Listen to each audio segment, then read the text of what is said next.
Today I want to talk about two very important things. First, I want to talk about what I like to call taru maru uncle. And by that I mean men in Pakistan who love to stare at women. Women, girls, hermaphrodites, it really doesn't matter. They just love to stare. This is what I'm talking about. You might think, why would Aizzah get mad about one guy looking at her, right? It's not that. It's like groups and herds of men everywhere I went. So check this out.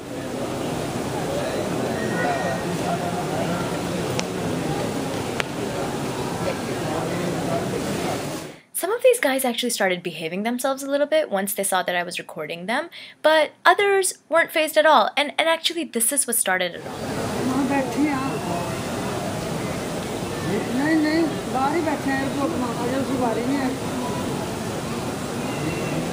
Oh, does it embarrass you when I record you?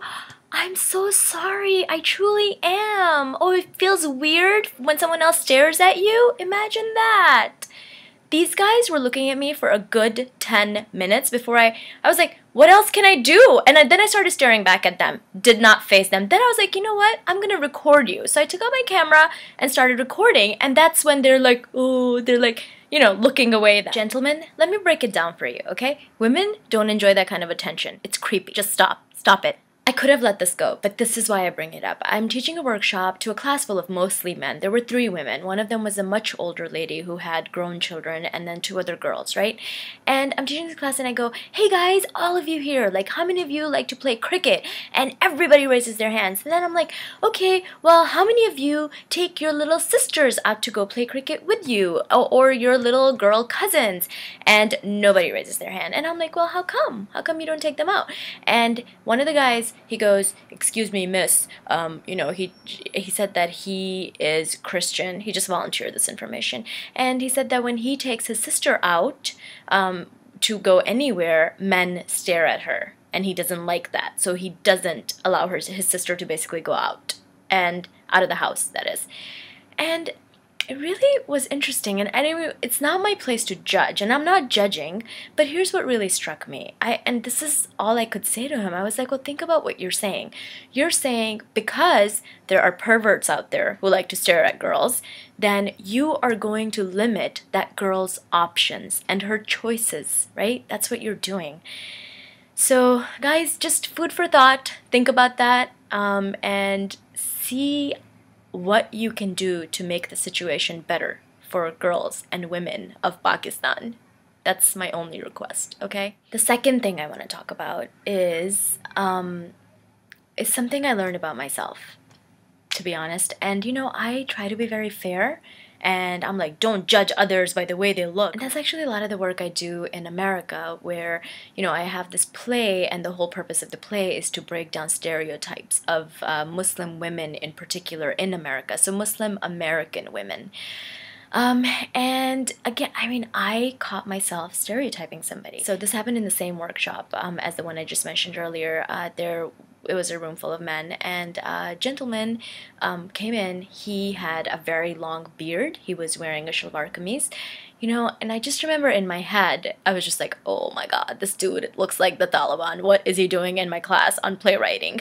And I totally judged him in some way, you know, and then as the day progressed, and he wrote something amazing.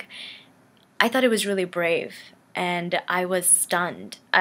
So what I had them do was they wrote these pieces, and then I had other people from the class read it out for them. So he wrote a piece on spiritual abuse, and you know, abuse by a religious person of young people. And it's not an issue that's specific to Pakistan. I mean, there was the huge scandal in America about the Catholic Church. If you don't know about it, please Google it and learn about it. You know, so I think it's important for us to create this kind of work so people can talk about these things and then hopefully try to fix these things. And I think the more people that are aware, the better off we are. And here's why I bring this up. So I have a friend in New York who, her family's Pakistani. They are very liberal, okay? Like for generations. Like her grandmother had a master's degree, you know, from her grandmother in the 40s. so everybody grew up very educated in that sense, right? Going to college and getting an education, and religious education as well. Basically, her family was targeted by this person who pretended to be a religious person, like a peer. You guys know what a peer is, right? So he sexually abused not only her, but also her younger sister, who was, I believe, 13 years old at the time when it started. And it went on for a few years. The first thing when she told her mom about it, her mom was like, don't tell anybody else. Nobody would want to then marry you. It blows my mind, that we've come so far, and yet there's still this stigma associated with something bad that happens to you. And again, I'm not trying to say that all men are bad and bad things are happening in the religious circle. There's great things that are happening as well. In fact, I was really inspired by this guy. And in the mean, I'm doing BA Mass Com from Lama Iqbal Open University. So my ambition is to write in some newspaper like columns and because I want to eliminate the male dominant society, which is very common in our country. And there are some social barriers like in our country. So I work on this to eliminate this. Yeah. To encourage the women to come in front of and work with men. I wish you all the best. And to the gentleman who I judged based on his looks, I'm sorry. I also want to say that there's very little I can do as an outsider, so it's really up to the people of Pakistan who live there to change the things that are not working.